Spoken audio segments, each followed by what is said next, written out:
What's going on, everybody? This is the PWZ podcast. I am Rick Del Santo, and joining me again, he's been missing in action for a couple weeks here, but Showtime, Marcel Williams. What's going on, buddy?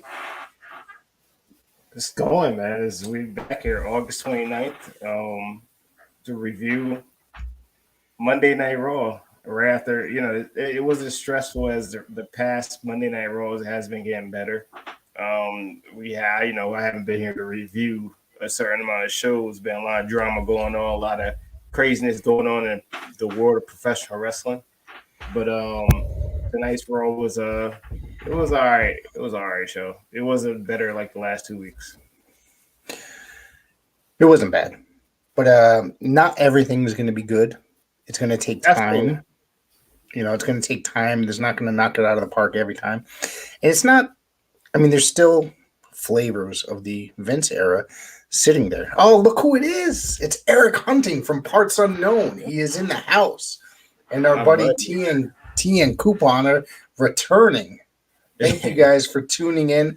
So happy to see you guys. Good to see you guys. Appreciate the support. My buddy as well. My buddy making a return on here.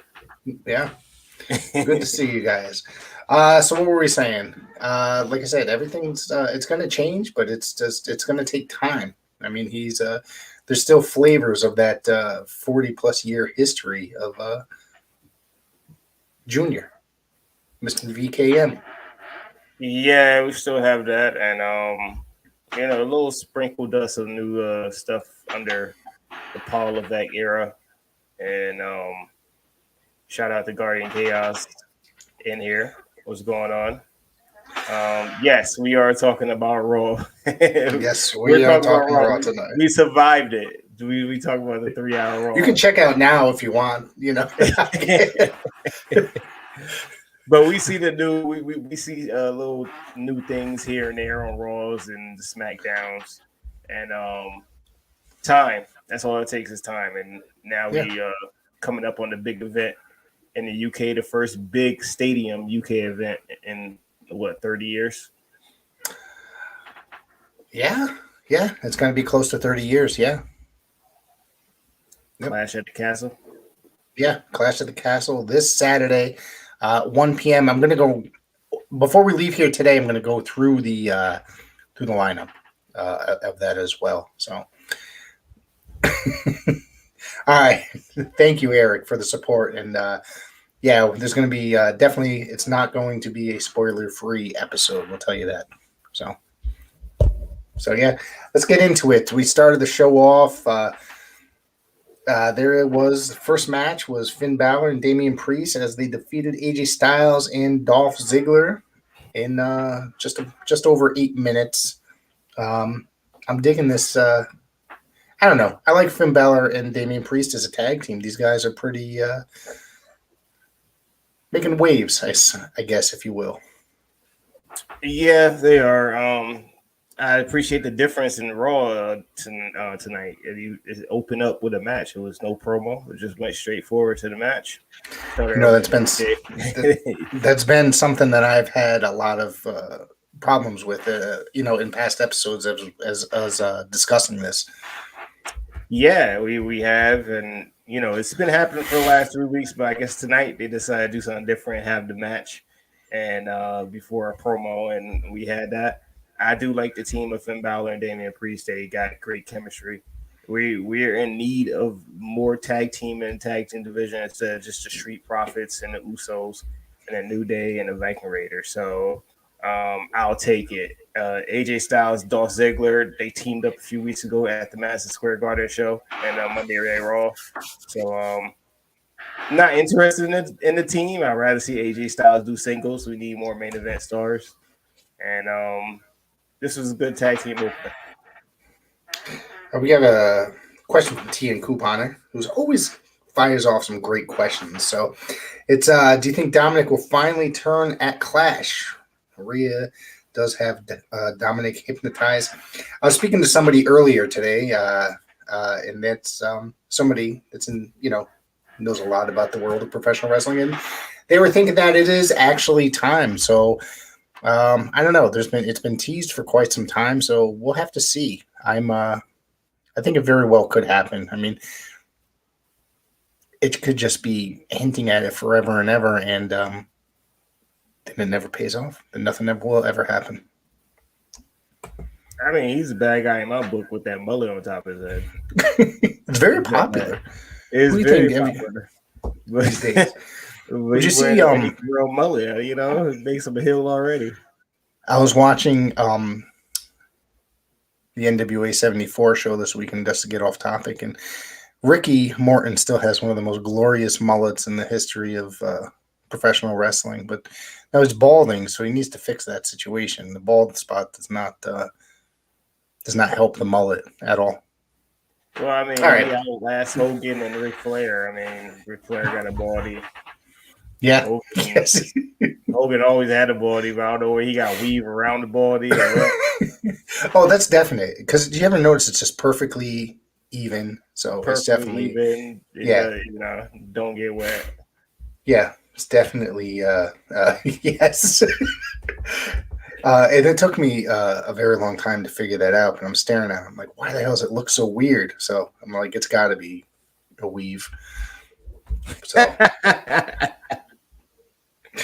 all right. So let's see. Hang on. Where did I go here in my notes? What was next? I'm trying to go on. Well, after the tag match, we had the judging segment started jumping on. Was it no? They started jumping on because Edge decided to make an appearance with his car. Yes. Yep. And when he came in, they jumped on Edge and they thought that he was going to be alone. And actually, Rey Mysterio and Dominic made their appearance. But what did you think of the Edge promo?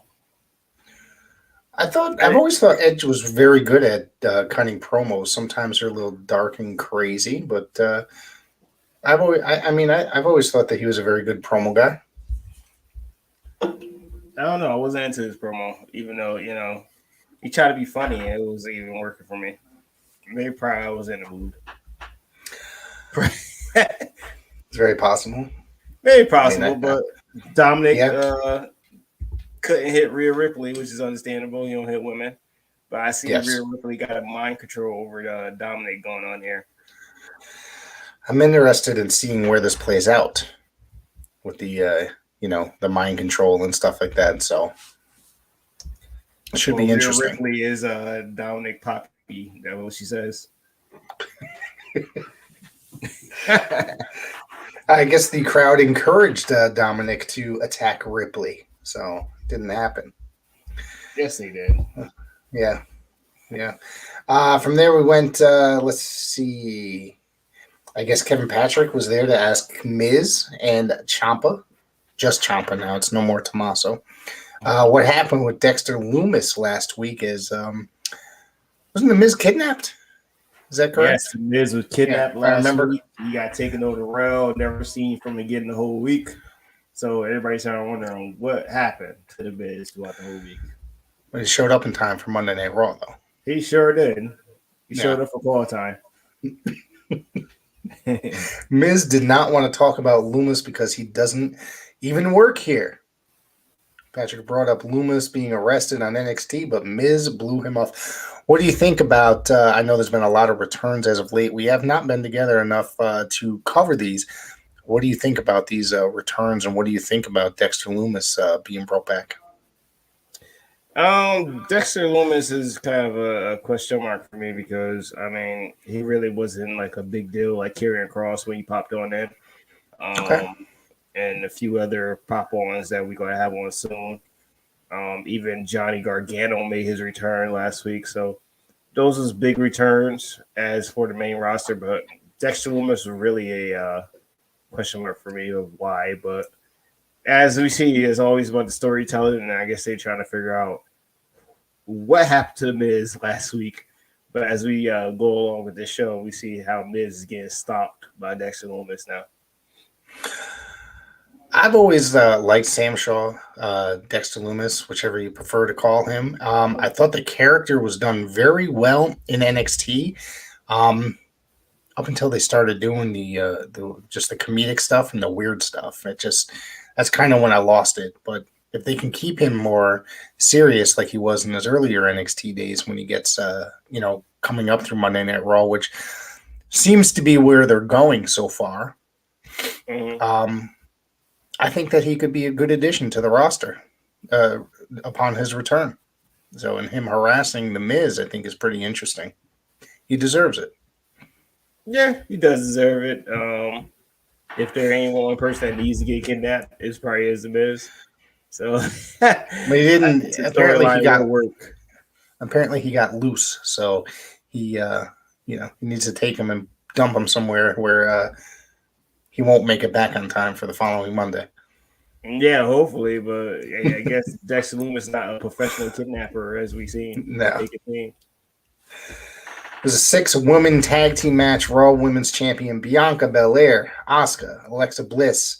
They defeated Kayla Sparks, Donnie Moe, and Katie Arquette. 3 minutes.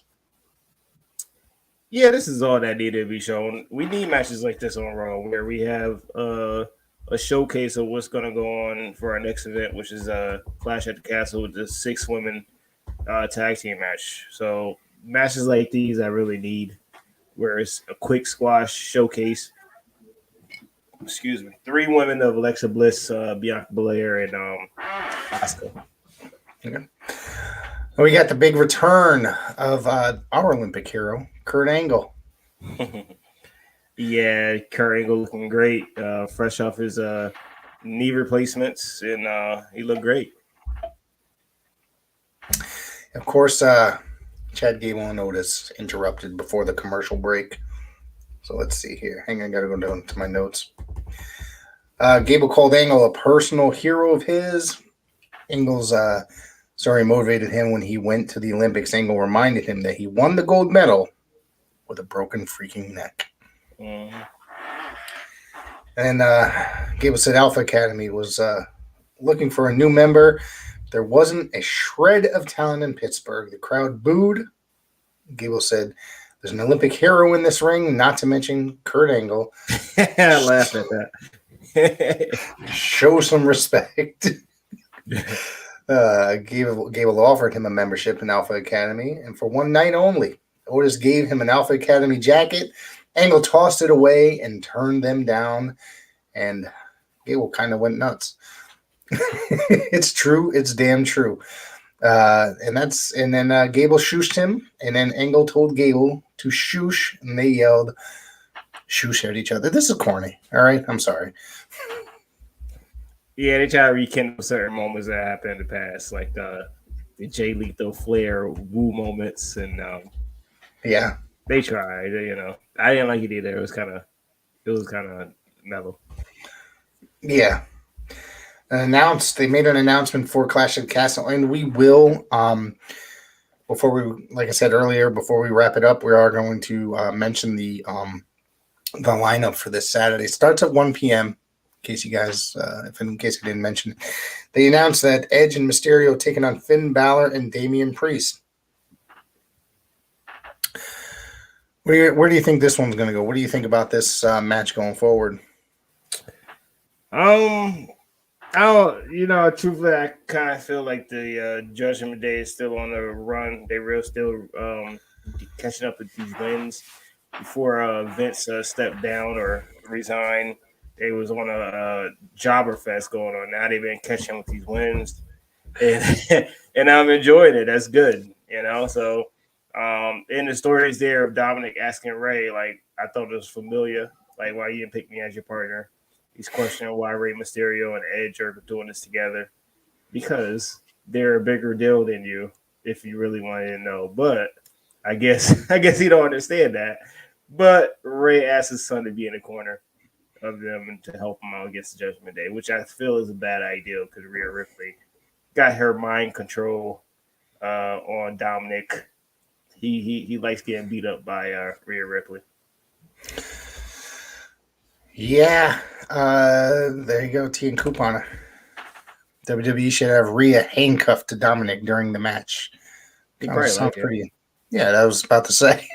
He probably like it. I mean, he's a young kid. But speaking of which, before we, I know I just keep getting off track here, but Did you happen to catch the Rey Mysterio A&E biography last night? No, I haven't. I still got to catch up with the Luger A&E biography, which was I heard was real good. That was a Yeah, very, very good one. I got a lot of catching up to do on a lot of documentaries, and I'm caught up on all my events, but Definitely documentaries. not. I'm definitely not caught up with all my events. It's been a hectic 2 weeks, I say, Nah, So I understand. My opinion on one situation. We not get on topic here. We just gonna stay on the raw topic, but we gonna do a little plug in. John Moxley did beat CM Punk within 3 minutes to win the undisputed AEW championship, and that was a big news of the week. And what you thought about that? I didn't watch it. I'll tell you why I didn't watch it. I was getting I work until what 9ish, 9:30 when I on Wednesday nights. Mm-hmm.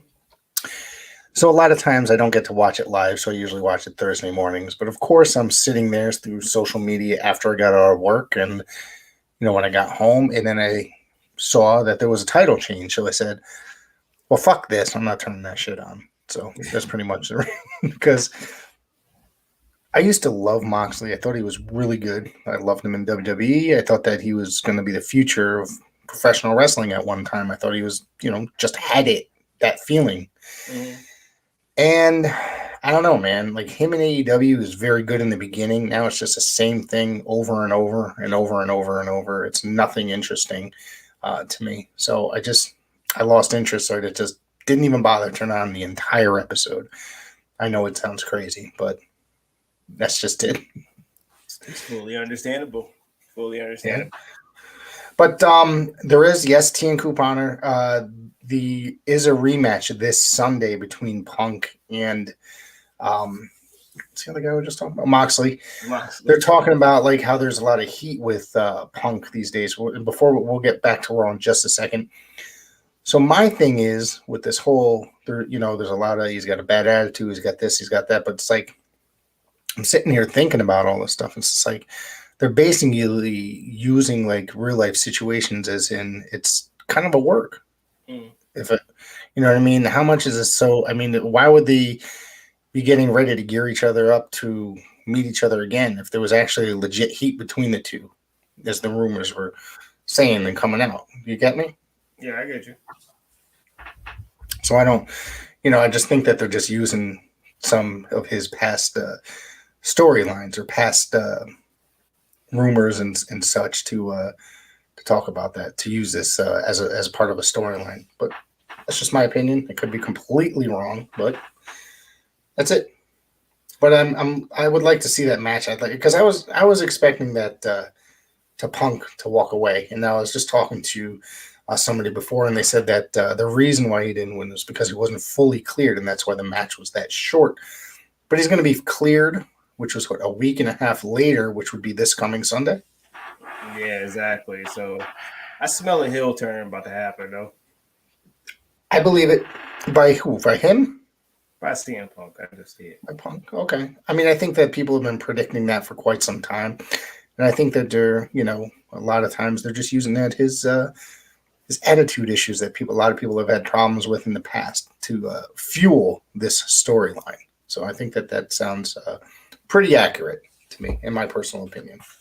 I agree. CM Punk is better as a heel anyway. So 100%. Yes. I mean, the guy is a tremendous professional wrestler, whether he's babyface or heel. So that's pretty much it. Mm-hmm. Let's get back to Raw. First off, let me ask you, what are you drinking tonight? Michelob Ultra. Oh, okay. Good stuff. Great stuff. You got some. We're doing some local Thimble Island Seafoam IPA. Very, very tasty. But anyways, yeah, it's good.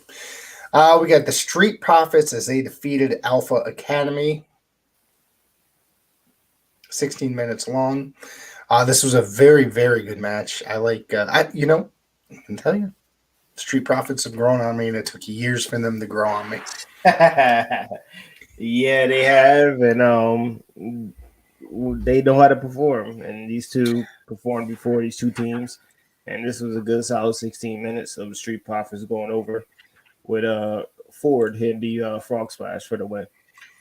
I think it's the sake of this podcast. When I started watching things, I started to pay way more attention to certain things. So, um, that's why I think that I started to get like thinking, certain guys were better, or when I didn't give certain guys enough credit. So, and I think that's definitely a team that suffered from my opinions, my terrible opinions. Yeah, So, and, usually you give a hard time to Edge to, you gave him a compliment just then. So it seemed like I know, these it was people are crazy, bored. right? It's I don't crazy, know what's right? going on. We need to I take didn't some say I more.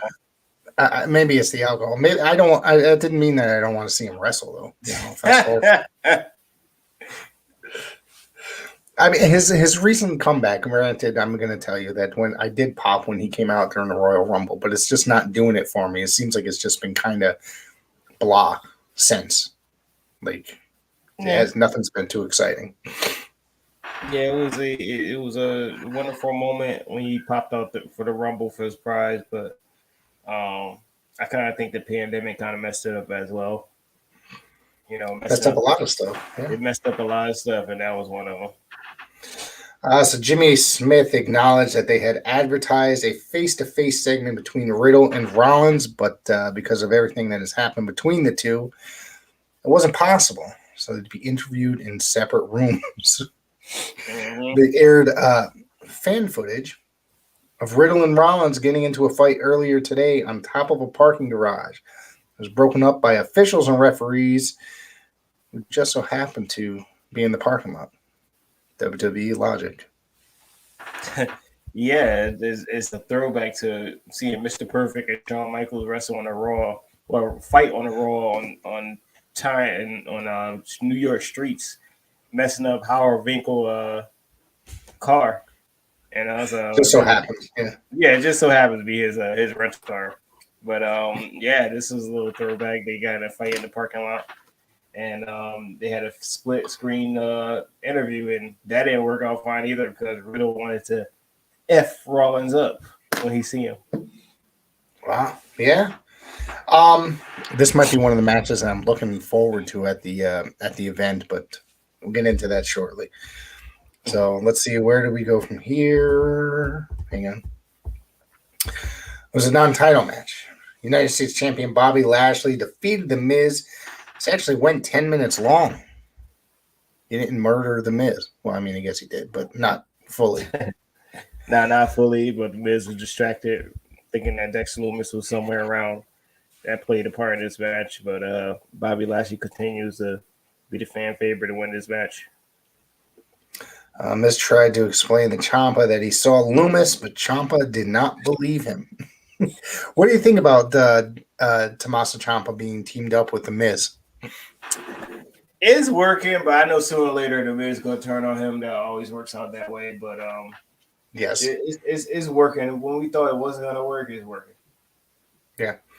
I think Tommaso was a tremendous performer. Obviously, he's showing that he's great on the main roster as well. Yes, he is, and he had a very good match a few weeks ago against Bobby Lashley. We didn't talk about that, but that was a good match, and he's been showing off for the last few weeks under the new Triple H regime. He's a Triple H guy, so I'm glad that they're taking care of him. I have a feeling that they're going to gear him up to be a big star in the world of professional wrestling. The guy's got the goods, so in an awesome beard on top of it. So at the beginning of the third hour, there was the video for the Connor the Crusher. If you remember Connor's cure a few years back. Not to take anything away from this, because it is very sad about Connor, but they're promoting the Connor Fund. Did you notice that they just edited all the Bryan Danielson footage out of it? Yeah, he was a big Daniel Bryan fan, and that's what they do. They edit it out. They do it every year. They edited him out, and he was a big part of that whole Connor's cure. Yeah, he was definitely a big part of that. All over those videos when he was with the company. Of course, it was the Usos and Sami Zayn. Okay, so I haven't really kept up too much. Can you go back and explain to me what the hell he's with the Bloodline? He's with the Bloodline because he's been trying to help him out be accepted by Roman Reigns, and Jay Uso can't stand Sami Zayn. You can tell the way his tone is towards Sami Zayn. He's trying to be accepted. Jimmy accepts him and cool with him. And as of late on SmackDown for the last few weeks, Roman Reigns and Sammy has created his chemistry. Why Paul Heyman has been out since the F5 from SummerSlam. So I'm he's sorry. selling that F5 to the wheels fall off. I'm telling you.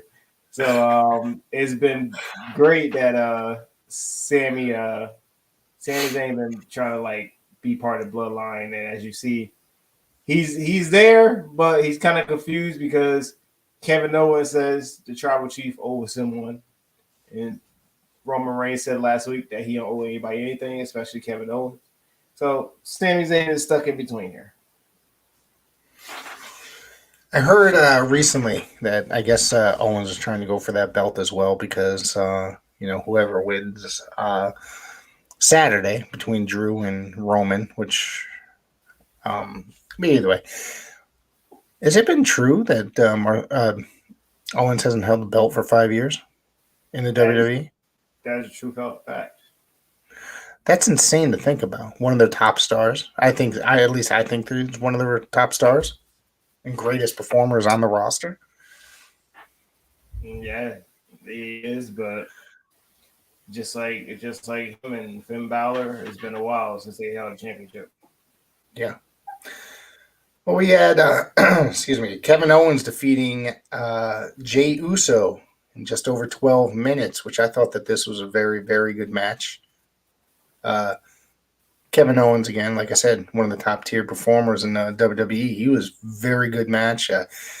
Jay Uso is a reason why he was in that program, with his cousin. So he's a very good performer. Yeah, Jay Uso continues to be main event Jay and Yeah. compete with Kevin Owens, and but they wanted Sami Zayn to hit him with the chair, and he didn't want to hit his buddy Kevin Owens. Used to be buddy that he said in Roman Reigns and the Usos, but he didn't want to hit his used to be buddy with the chair. And now we got Sami Zayn on the hot seat now. And truly, I think this is going to segue to Kevin Owens and Sami Zayn facing the Usos for the tag team championships, the undisputed tag team championships. When do you think that'll take place? Survivor Series? Survivor Series, or maybe you could push it to WrestleMania if you wanted to. They'd have to really do that. They don't have that extended booking, that long term booking anymore. But who knows with Triple H and at the helm, they very well could. Exactly, they could. I see that. They Maybe always the do Rumble things. could be to the Rumble. Yeah, they always do things by the month, though. That's the thing. You know what I mean? So it's like a Yeah. monthly thing. Like storylines are three weeks or whatever. All right. So from there, we had Johnny Gargano in the Austin Theory segment. I don't know, man. I didn't really. What about this segment? It was just whatever to me. I didn't really care either way. They're both, they're both really good in NXT together. They mentioned that. Let's see. Let me see here. Theory showed up and asked why Gargano did not call him when he was U.S. champ. Did I write that wrong? When he has the U.S. champion, when he was the U.S. champion, excuse me. So, and then Theory and Gargano said Gargano was jealous and he expected more from him. Theory pointed at the Money in the Bank briefcase and said it was lonely at the top. He warned Gargano that he was swimming with the sharks now. This is a good question. T and Couponer says, could Gargano take the briefcase from Theory? I don't want to see that happen, to be honest with you, because it's like, what did we have? Was it last year or the year before where The Miz took the briefcase from Otis? Yeah, he took the briefcase from Otis. He held on to it. Yeah.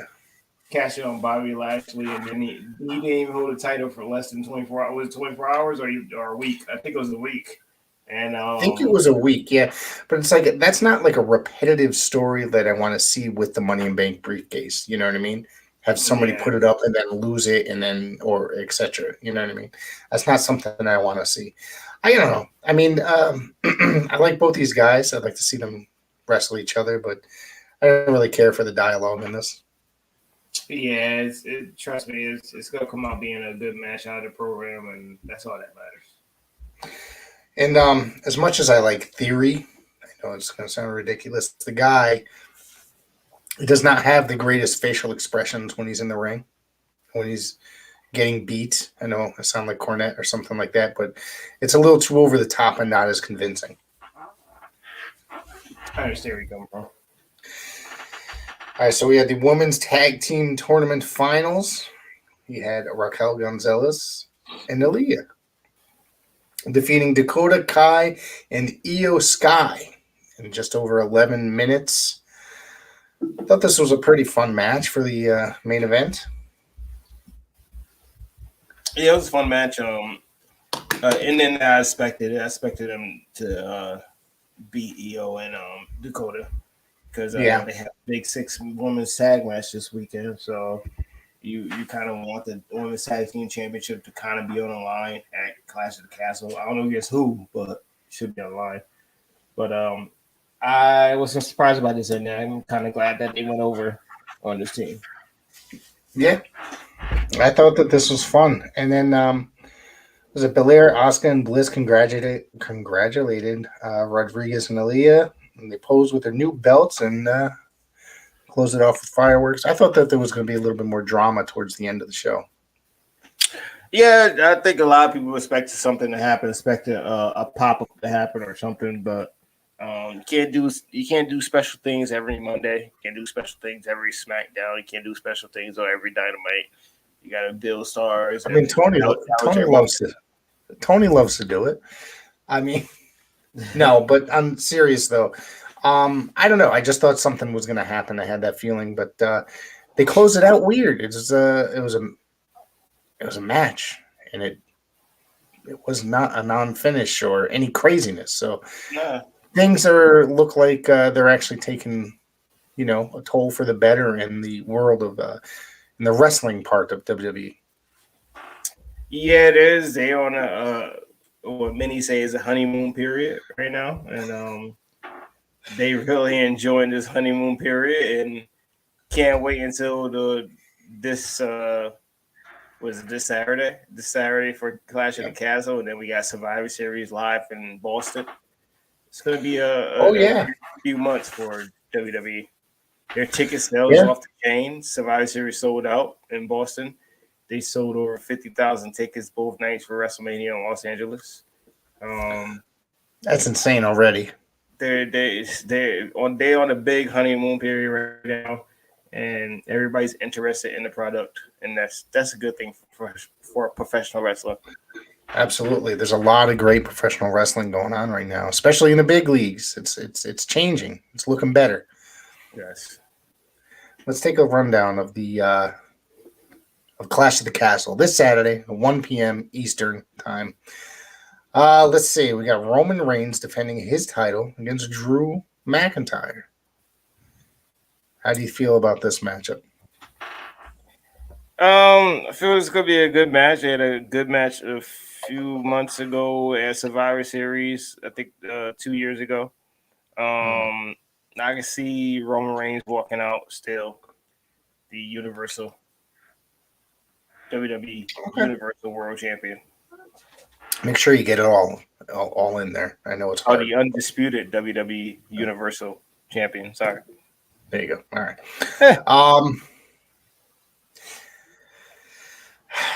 As much as there's something inside me that thinks that Drew can take it, but no, it's not time. It's not. It's that time. It's not time. It's Roman. I was listening to Meltzer and Alvarez, and they were talking about it's like they think it's a very good chance that McIntyre could take it, but because of where they are, I just don't see it happening. I'm sorry. As much as I want to say, as much as I want to see it, say it, it could be a really awesome moment for Drew where he is. He never won the title in front of actually live crowds. Actually, both his reigns were happening during the what's that called? The Thunderdome era, or Mhm. actually the Empty Arena era, and then the Thunderdome era. So yeah, we'll have to see how this pans out here. But it's definitely a It's gonna match be a I'm good match, interested. though. Yeah, absolutely, absolutely. I mean, we thought that Brock was going to be the one that could be the only one that take it, but at the same time, that never happened. All right, here we go. Which We got I'm a good comment. Yeah, absolutely. Team Couponer says, I think Roman retains because of a cross. Sets up a triple threat at Survivor Series, Drew versus Cross versus Roman. Okay. I'd like that. I could see that. And I could see that being a very good match as a triple threat. absolutely see that happen. Yeah. All right, we got the single match for the SmackDown Women's Championship. Champion Liv Morgan taking on Shayna Baszler. I think that Liv Morgan's going to retain the title somehow. I wouldn't say shenanigans, but I would say that it's something's going to happen that forces it. I don't think it might not be a clean victory, but I think that she's going to walk away with that belt. Yeah, I was wrong last SummerSlam, thinking that Ronda Rousey was going to take it, and obviously she didn't. Liv Morgan survived, so I actually Liv Morgan survived this as well. 6-man or 6-women tag team match. Bianca, Alexa, and Asuka taking on Bayley, Dakota, and Io Sky. Do I have to call her Io Sky? Can I call her Io Shirai still? Yeah, Warriors guy, unfortunately. Yeah. All right, Io Sky. I forgot. I don't want to get sued here. Team Kubana says he thinks Liv by DQ. That's very possible. So obviously, I think this match, the I don't know. I'm gonna go with the heel team of Bayley, Dakota, and Io. They're fresh. They're coming back. There's a lot of heat behind them. They're coming in. So yeah, I can see them winning it and having Bayley challenge Bianca for the Raw Women's Championship down the line. Yeah. Calling it now. Match of the night. Matt Riddle and Seth Rollins. I agree with this one. Seth Rollins is going to take it, though. Yeah, I think they're building up for Randy to return, and I think that that's what's going to happen at some point. Not this night. I don't think Randy's going to return, but, I think that that's just what they're building up for. So Seth with the win. Yeah, absolutely. And we got Gunther taking on Sheamus. I think it's pretty obvious. This is going to be for the Intercontinental Championship. I think it's pretty obvious it's going to be Gunther. You talking about match of the night? This may be another match of the night. I think Gunther's going to take it as well. I think this might be Chop Fest of the night. Or who's got the worst red chest? Stiffest match of the night. Yeah. I think this is going to be very good, though. I think it's going to be good. Of course, we got Edge and Rey Mysterio taking on Judgment Day. You want to keep Judgment Day strong, so I'd say I don't know. I'd like to see them win just to keep them strong, but I have a feeling it'll probably be Edge and Rey. Nah, I think Judgment Day may take it. Finn Balor and Damian Priest with the help of Rhea Ripley. With help of and Dominic Mysterio getting involved. Yeah, absolutely. Doing some dumb stuff to get the loss. Team Coupon has got a comment here. It says Riddle and Rollins. His prediction is a no contest. What do you think about that? I don't know. We've been waiting on this match for a long time. I wouldn't expect it to be a no contest. Yeah. It also says Walter. We don't know anybody named Walter. There's a guy named Gunther on that show. So, he's going to retain in Judgment Day by Dominic turning. Okay. I respect those. I think that they're pretty accurate. I have a feeling that I think you guys are right. Judgment Day for the win. Yep. All right. And that's Clash of the Castle. That's this Saturday. I'm watching it. You watching it, Marcel? Yeah, I'll be watching it. I'll be watching All Out, and I'll be watching Raw the next night. And wow. Stay tuned. Everybody will pop up somewhere. Yeah, we'll be popping up somewhere. We're not back to our full schedule yet, but we will be very soon. Not yet, very soon. You are taking part in an event this Friday night. against an unnamed opponent. No Am I in spoilers. action this Friday night? You didn't see the flyer? Am I? I'm just going. I'm just going by a Facebook post I saw. So, all You mean right, next Friday night? that's the second. September 9th? Did the date get changed? No. Are you talking about? I'm talking about the Paradise Alley fights. It's September 2nd. Is it September 2nd? Yes. Me and Tommy just did a whole episode talking about this. Did you? Yes. So, and that's out now, everybody, if you all want Correction. to check it I out. have checked the website out. It is September 2nd. I will be in Jeez. action. I'm sorry. I'm busy. Any spoilers? You want to give us any spoilers? Nah, I'll just be in action. I guess I'll face anybody, I guess. All right. Well, I want to thank everybody for tuning in. Thank you, everybody, for tuning in. Marcel, it's always great to, jump back in here on these podcasts, talking the world of professional wrestling. Yeah, we'll be back soon. Pay attention to the website because there's, I always post when we're going to be here, and all the episodes go straight there, as well as all a bunch of bullshit of me ranting on professional wrestling. So I want to thank everybody for tuning in. Marcel? Good night. Be well, be safe, and see you on the flip.